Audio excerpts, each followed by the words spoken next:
Aloha.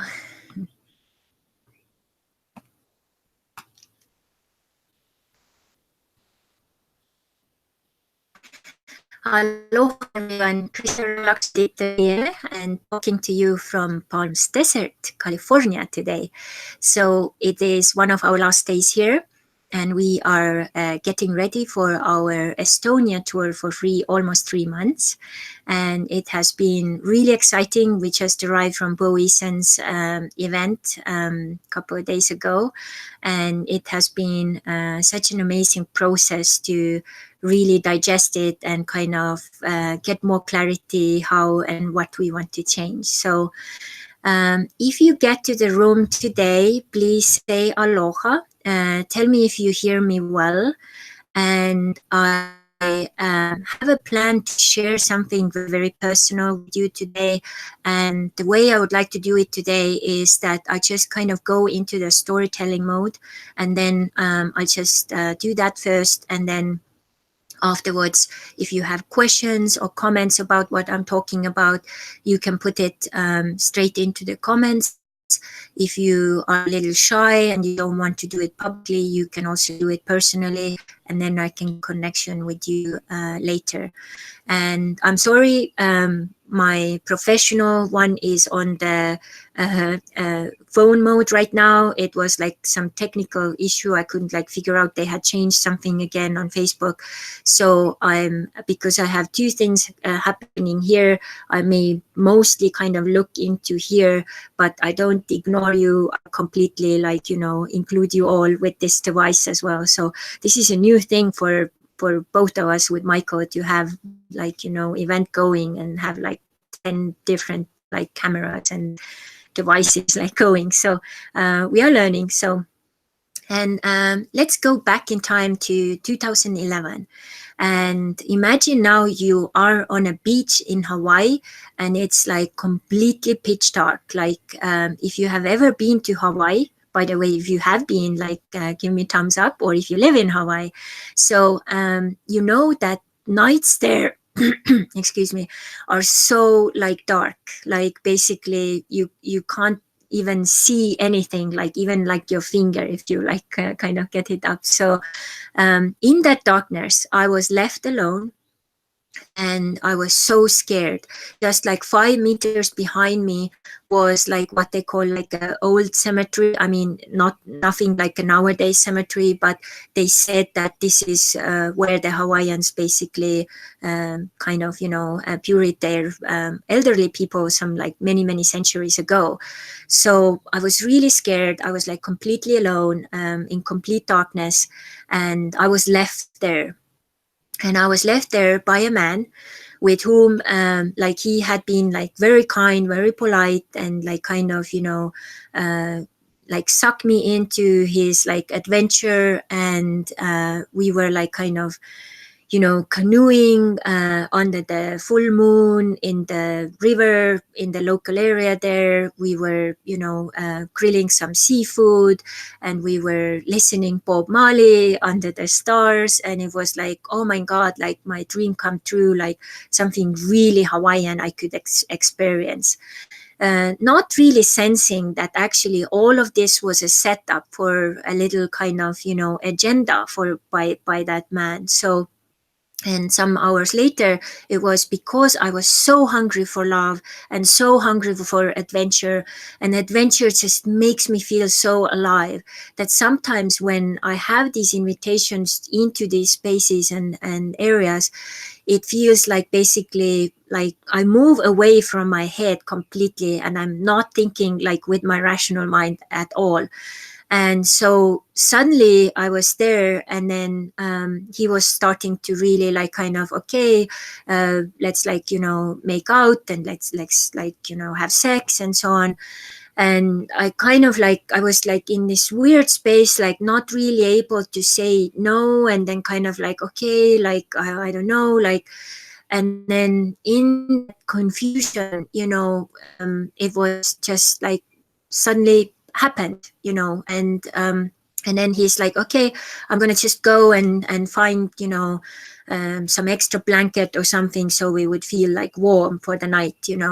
not realizing that that was actually his exit. Like he just left me there completely alone and just was gone. And I was there alone, like a female, from another country, completely alone on that beach. Yeah. So I was there and very scared, looking into the waves, looking into the full moon, really beautiful, like movies scene, landscape. And I was so scared. And then I was kind of like thinking through my head, like what just happened. And of course I couldn't really sleep much, so I tried to find like other people around there and went there. So and then I was really kind of in a shock from that whole thing.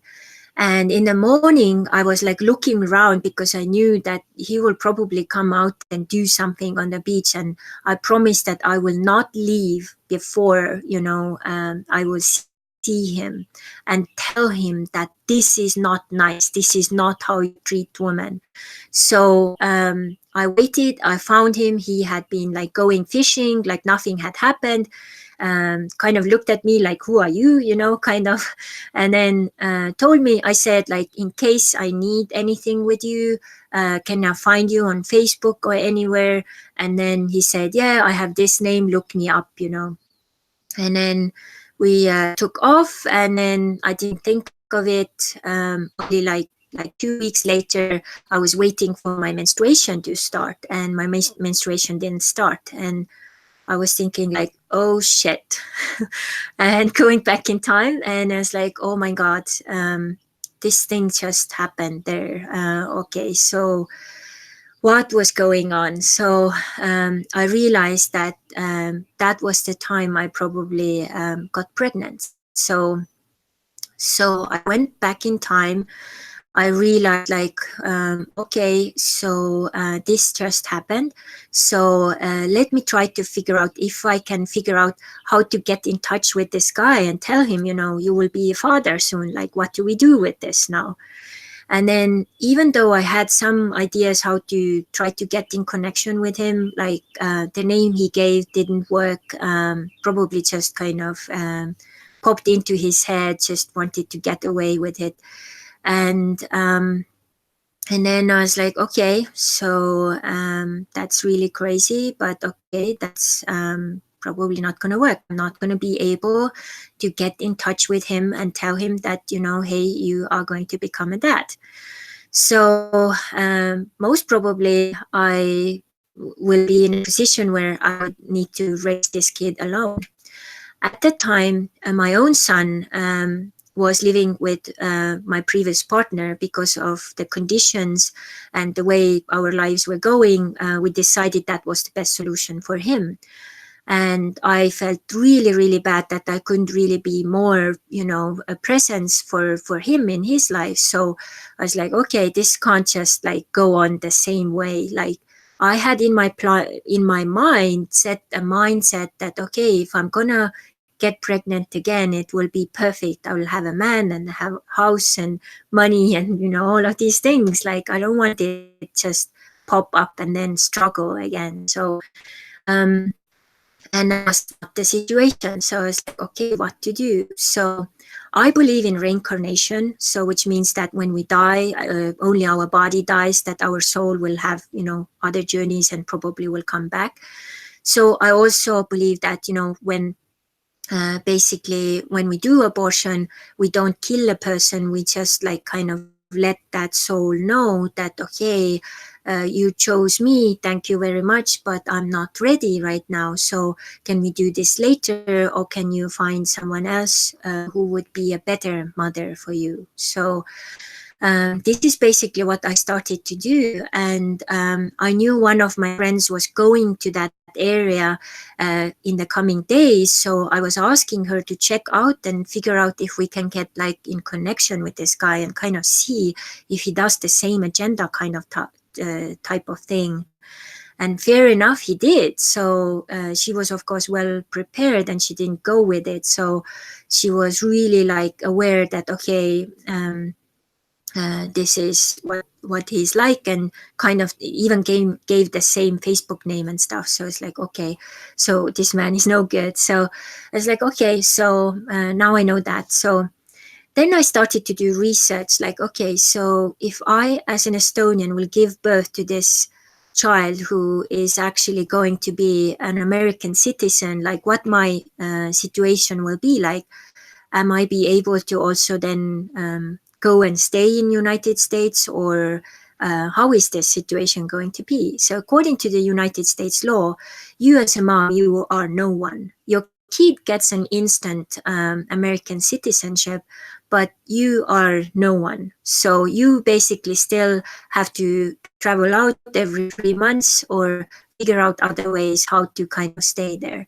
And that made me very angry. I was like, no way, I'm going to carry this baby 9 months for you. So United States can have a new baby, and then I'm no one. So that kind of really made me very angry. So, and I was starting to talk to some of my girlfriends, and my girlfriend said, like, no worries, like, we will support you if you can't really raise this kid right now yourself, we will, adopt the kid, or, no worries, just like keep going. It will be all fine. And as soon as I was like going deeper into it, and like, doesn't feel right. Like I was not really inviting it. It's not my time right now. And when I look into the future, it all feels very heavy. So I need to figure this out. And so going deeper into it, so I believe that we can connect with the spirit who has chosen us as their parents. So I connected with the baby, and the baby was like, it's not actually that I'm just gonna be as a baby. I was actually supposed to be like kind of new time king for Hawaii, and do these like really crazy things, because the place where you were is like a very sacred place where kind of the sex part happened and so on. It's like, okay, but your story is beautiful, but this is still my life, and I'm the incubator for you, so I can choose also. I have a right. It's a free will planet, so to do that. So okay, so I go into that, and it's like, okay, 8 weeks had passed, and it's getting into that critical time, like to do abortion, you have to really do it. So within those 8 weeks, because I'm in the new energy too, I realized I actually needed that pregnancy to help me to integrate the last part of indigo energy and the crystal energy and also the golden energy, that just integrating myself wouldn't be good enough. So I had to kind of have that energy move into inside of me, and then make these rearrangements from the inside out kind of way. And then also it went through all the relationships I had with men, especially all the men who were bad to me or who had really bad agendas towards me. They were all taken away from my life. I was like completely with like almost no male friends even left. I was like, what's happening? So this little baby inside of me was already doing all these rearrangements and stuff. So decided to do and go for like, okay, this is a free will planet, so I'm gonna do this. I'm really sorry, and could you please find someone else as your mom? If you want to stay close to me, please find someone in the surrounding family and come to this person, so I can be still connected to you, in some way, maybe even related to you. So, and the baby was totally fine. So it's like, okay. So I went, picked out the private hospital, did the process, and came out. Everything felt fine. No complications. Kind of like almost jumped out of the hospital. Drove home, took it easy, and then 5 hours later, I got pain in my belly, like so bad, even worse than giving birth kind of pain. So at the same time, what had been happening 2 days before that, I get a call from the hospital that my dad is in because he fell or something was really crazy happened. And he has stage 4 cancer. and he is about to basically pass away. He had liver and lung cancer at the same time, stage 4. Can you imagine? So, and I'm processing this, and it's like, okay, Dad, I'm gonna come and see you like this week, like Sunday. And this was happening. My abortion was happening Friday. So I also had set up a plan to go and visit one other town in Estonia on Saturday to like classes and courses and sessions.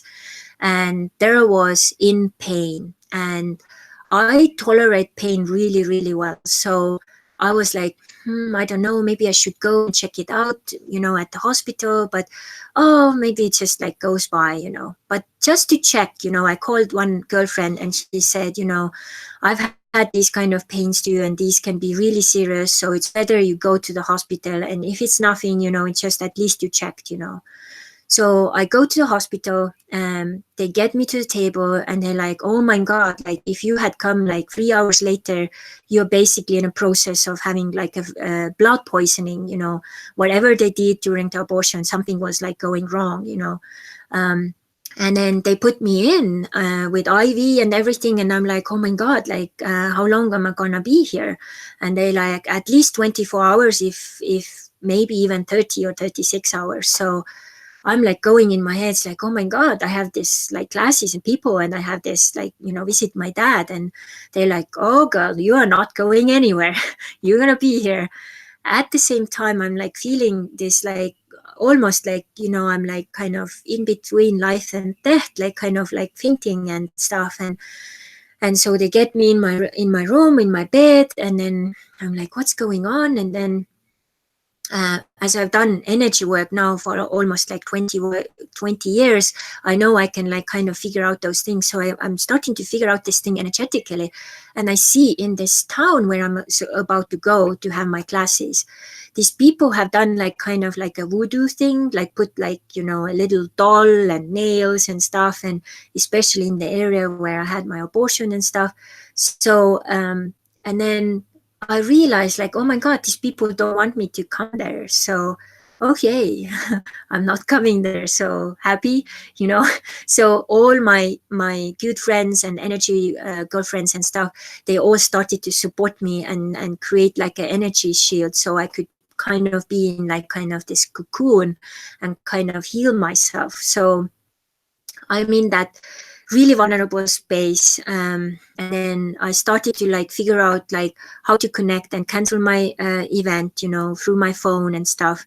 And then I realized that I'm not able to go and see my dad because I'm in a hospital myself. So I'm trying to get the message over there that Dad, I'm going to come later. And we decided with our family, we're going to go next Saturday. So by that time, I think like, okay, I'm going to be fine. So I get out of the hospital. I just brought in new Tantra teachers into my studio. Our classes are about to start. Like I'm still in pain. Me who is like never in pain, never goes to the hospital, always 24 hours, like Duracell, rabbit, like going really, lots of energy. And there I was like, events were going, I was holding space, and I was like in a like ball, in the corner, and just so much pain, so much blood came. Like I felt like I was scared I'm gonna like, run out of blood. It was just like, I felt so weak, like my face was like really white. And I'm like, still in a very bad shape. Luckily, this Tantra teacher, the female teacher, helped me through, start the process of healing, the whole process, and, physically and emotionally and so on. So we got all the classes going, and luckily we didn't have that weekend, like right away, the event. So I could go, just like, okay, I'm getting ready so I can go, see my dad. And then Friday, I get a call. So I take the phone, and this lady says, sorry, your dad is gone. Your dad died. And that's Friday. We were supposed to go and see him on Saturday. And I'm like, oh my God, I just lost my dad. And like, one day, like, oh my God, I was so like, angry at myself. And it's like, oh my God, I should have still pushed, like gone early and so on. So we go there Saturday, see his body.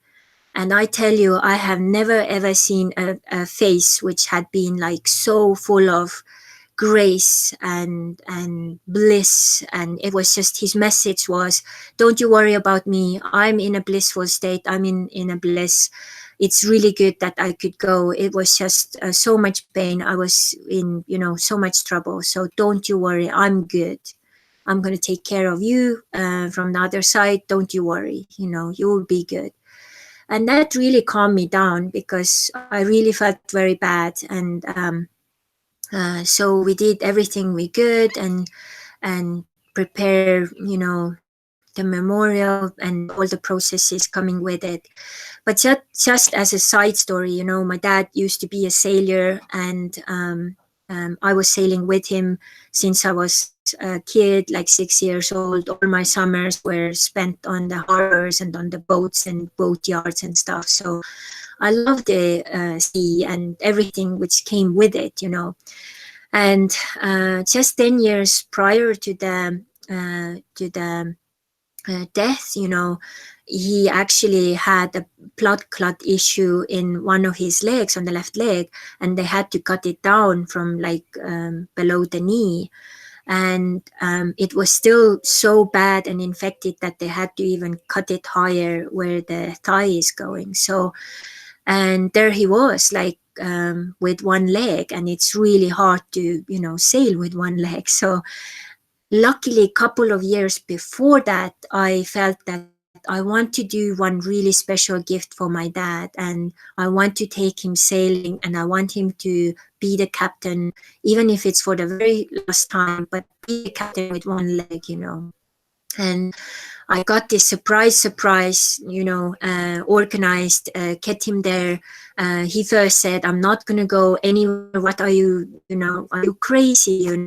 But luckily we got a boat where you can basically just step on. So with his crutches, he could like kind of get on. And it took 2 hours for him to even get behind the wheel. But as he got behind the wheel, I took even a photo, and maybe I can even find it and post it here later too. And he was so exactly kind of the similar kind of bliss I saw in his face when he died. That bliss was in his face. Like he was actually, sailing again. He was the captain for the 2 next hours. And I had, invited friends, basically to sail along. So it was like, just a fun sailing in the Tallinn Bay for that evening. And everyone was very, very happy. And it was like kind of like I knew that this will happen, and this will be like, my special gift for him. And he was so happy. And then later I took this picture and made like a birthday card. We made a birthday card of it. So very, very special. So there I was. I lost my baby boy and I lost my dad all in 1 week. Can you imagine? At the same time, I was also wrapping up my studio. I had a beautiful studio in Estonia, 100 square meters, overlooking the old town and the sea. And I realized the studio was not really working for me anymore.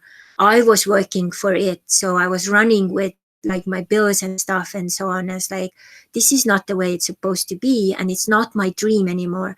I want to have more location-free lifestyle.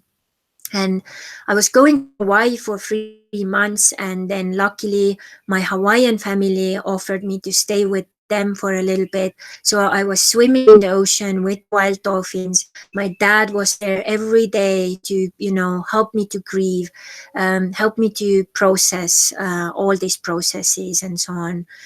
And it took me quite a bit to really go through it and, process it.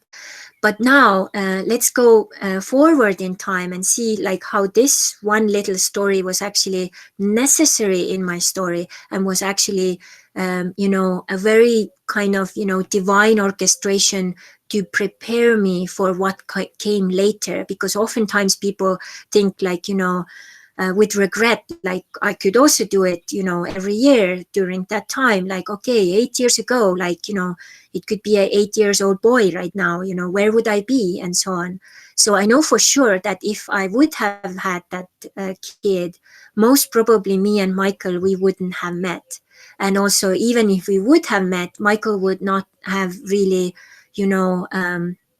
approached me, because at that time he was and is in a lifestyle where he doesn't want to be with small kids. So that's a conscious choice. So if I would have that kid, it would have, not maybe happened. So in a way, I also understood that what my dad was doing, it was like guiding me to Mexico to visit my friend who just had bought a sailboat. Can you imagine? And that boat even looks like some of those boats I was sailing with my dad. The boat is from 1976, and helping my friend, being in the harbor, being surrounded by, all these sailors. I felt so home, so home. It was like weird, And then as years were going by, so it's basically 3 or 4 years later, I bump into, Michael, and he sails in to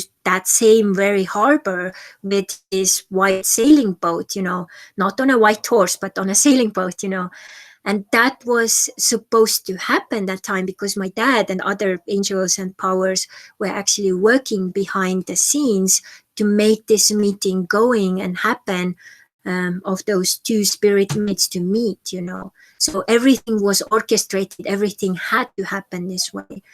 And it's sometimes really hard to like kind of think of, like, everyone has a different story connected to that, but it always has a reason, and it always is for some reason coming and being part of our story.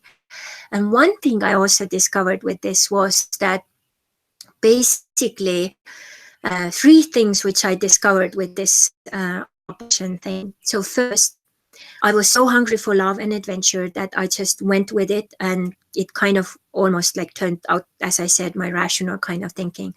So secondly, also, it's really important to do making conscious choices all the time.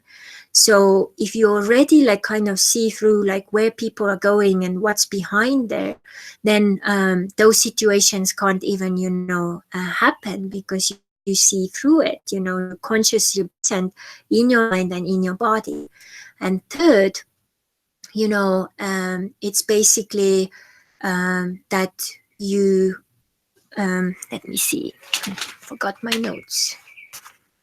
Yeah, taking care of you. So it's really important that you take care of you and you voice it, the moment when I was in that situation, kind of, forced to have sex and couldn't say no, was because I couldn't give, I wasn't fully in my body and in my, boundary setting situation.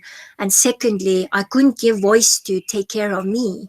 So if I would have had that, power, then it wouldn't have happened. So this is really, really crucial, to kind of know those three things. So this is something for you to take away.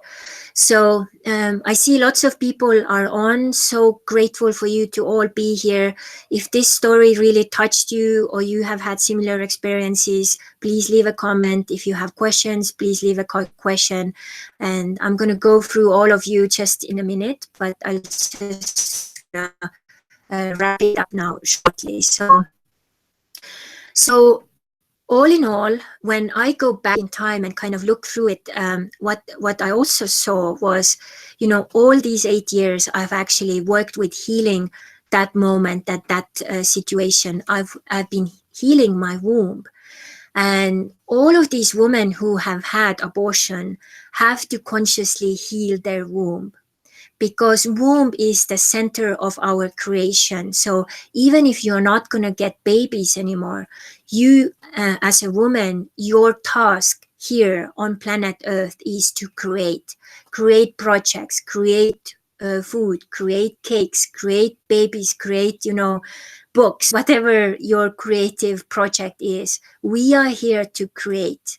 And if you're not creating, your femininity and your womb energy will die.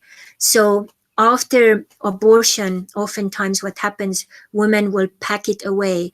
I haven't shared this story in such detail, basically never publicly like this, because I was ashamed of this story. I was so ashamed. I was like, oh my God, how even a conscious person and also transformed person like me could even happen to me? Like, it's unbelievable. Like, like, Crystal, where were you? But it happened. And as we see in the holistic storyline, it had a reason. It taught me a lot. And now I can help all these women who have gone through this same very thing. Oftentimes, I do my Wantra passive water session. So the people I'm working, or the person I'm working, is lying on my hands. We do the above water stretches and movements, and then I bring them also under the water. Everything connected to water is connected to your feminine. As we are going through the process, oftentimes my tears start to run, and I'm connecting to the person's belly, and I get the message this person has had an abortion and has not, processed it. And as we come out of the session, I ask this person, have you had any experience of abortion? And then they say, yes. How did you know? And then I say, sorry, I just like connected with this energy, and this energy really needs to be healed. In our womb, we have what I call in the new energy, our one of our hearts is there, located there. As a woman in the new time, we have three hearts. If you want to learn more what these three hearts are and how they are and how to heal them, you have to come to one of our classes. We will also record some of those so you can buy those later, where we talk about this process with Michael, which we developed together.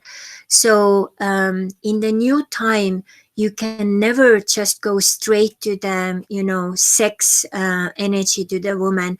You have to heal and work through all of these three hearts on the emotional level, on the body level, and on the mind level. And only then the woman will be open in that safe environment, safe space you have created. Doesn't matter if you are a woman or a man.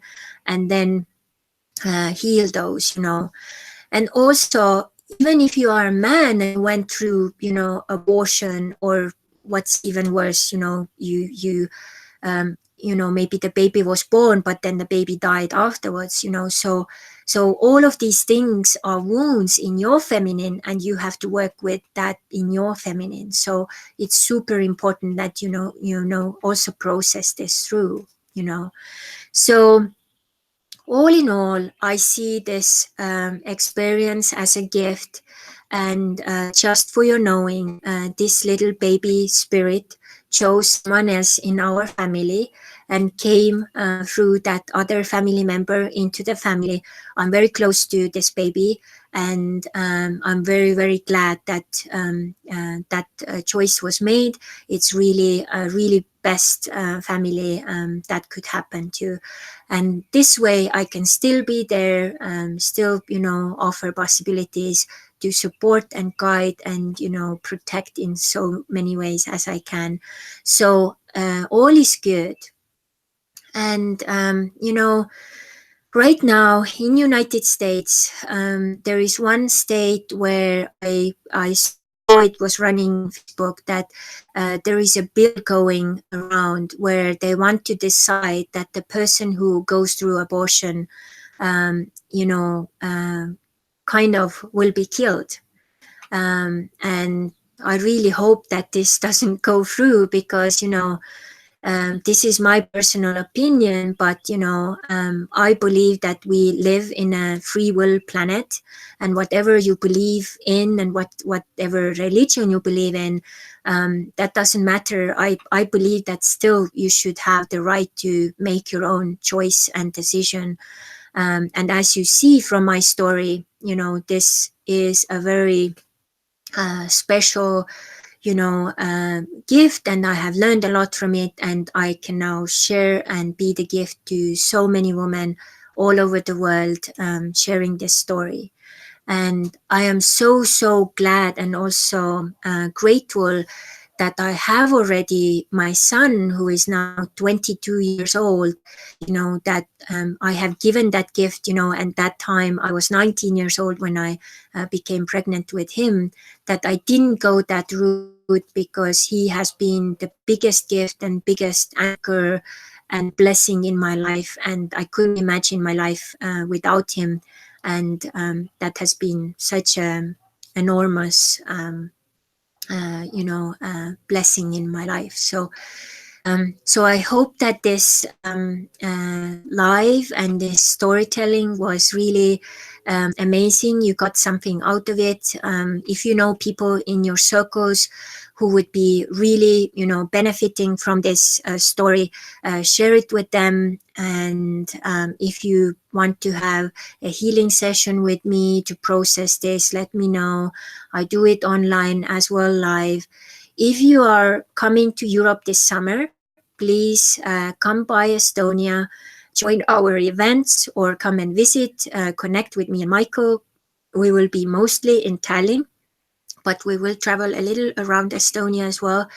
And we will be so happy to meet you. And if we have time, socialize, show you around. Estonia is my home country. I have been kind of living away from it like 15 years now, on and off, but I dearly love it. I know places and tricks and things most tourists don't know when they go there. So you are guaranteed a very special experience. And if you really would like to go deeper with those things, which I just talked to you about, the feeling of the feminine, coming to Mantra sessions, and so on. And even if you are now in Estonia, so the first Mantra class I'm going to do is 29th of May. And just now, a couple of more hours, I keep the registration open. If you want to come and can come, it's a opening ceremony kind of thing for a couple of hours of a class in the evening. Sign yourself up and jump on board. So this summer will be very special because I will put the link to all of our events so you can go through. And now also look all of these different titles you see there, and think of this as that. All of these different titles, all of these different events we have kind of set the intention to do and create have been my little babies, our little babies, So 20 or something, all of these topics have actually been kind of born from that, same womb. So it's been through a lot of healing. A lot of these processes are in these, events. So if you are not personally able to come to Estonia, let us know if you are interested in any of these topics, and we can hook you up with the Zoom, and we will record all of these classes.